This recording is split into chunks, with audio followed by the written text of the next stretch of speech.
It's 4:53, and with a quick look at traffic on northbound 270 south of Page, a tractor-trailer has lost a wheel and has been cleared. That accident has been cleared. Westbound 40 is moving at the speed limit between 270 and 141, and finally eastbound 70 is moving well from Salisbury into the depressed section. We send things now back to Nashville, Tennessee, and Sandy Brown. Thanks a lot, Brian. Again, we're broadcasting live GMA week in Nashville, Tennessee, and we've gone from an empty studio to one that's quite full now. Put my headphones on here. We've got with us Rich Mullins and also the members, three of the members of White Heart, and we'll get to them in just a minute. But Rich, hi. Hi, how are you?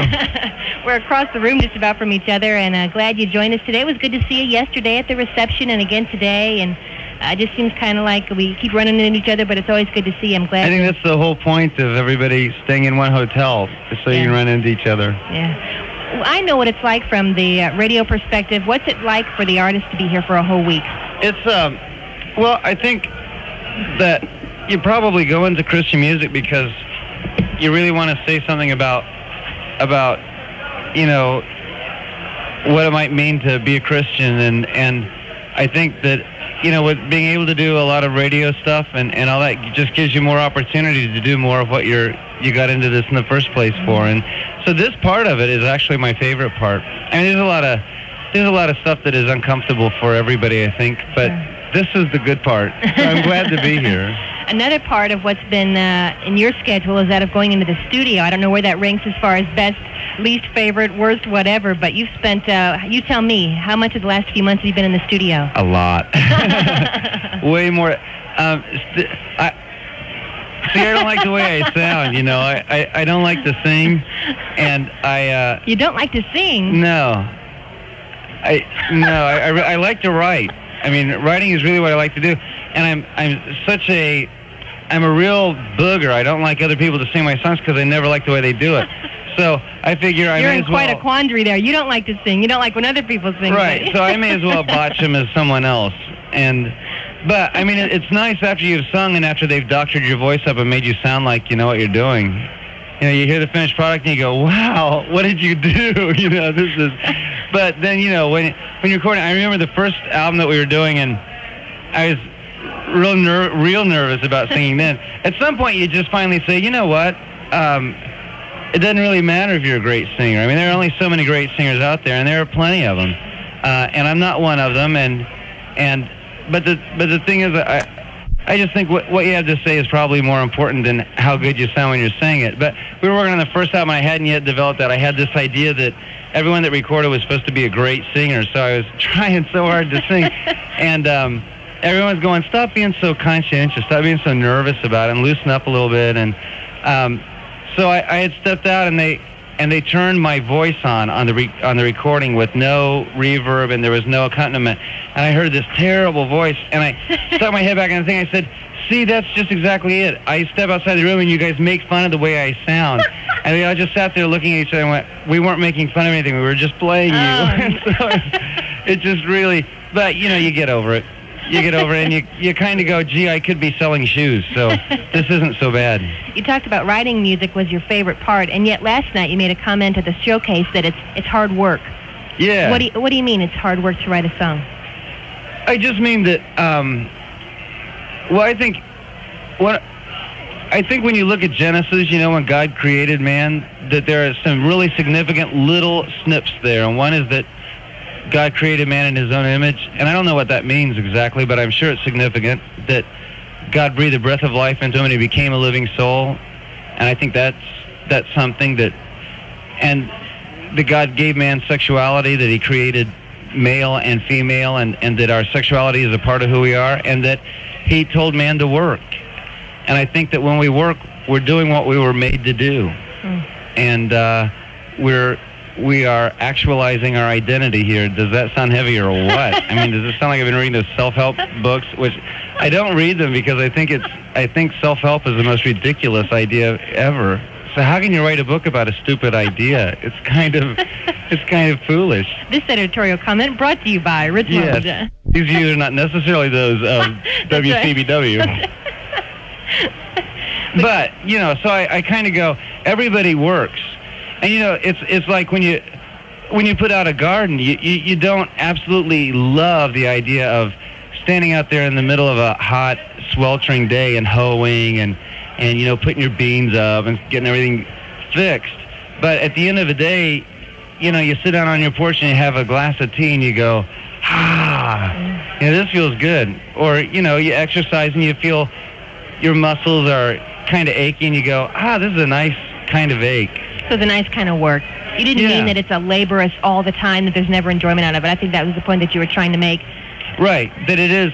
And I think a lot of people do think that people who write music are these real... I would say that we're very fortunate people, because I'm glad that my gifts don't lie in foundry work, because... but if it did, I would probably feel some kind of fulfillment from working in a foundry. Sure. But I think writers are just like everybody else. They're just... Other people work with other kinds of tools and other kinds of materials. We work with literary tools, and we work with words, and we work with music, and it's all very much the same. And it's fulfilling work for you, and it has to be, maybe it is or isn't, but even more fulfilling when it's appreciated by someone else. Yeah, and that's the big conflict, because I really believe that my greatest joy in doing what I'm doing, the greatest joy that I experience from just being a musician or being a writer, comes when I can set aside whatever other people might think, and I write purely for the joy of doing it, and purely with the motive of really trying to communicate something.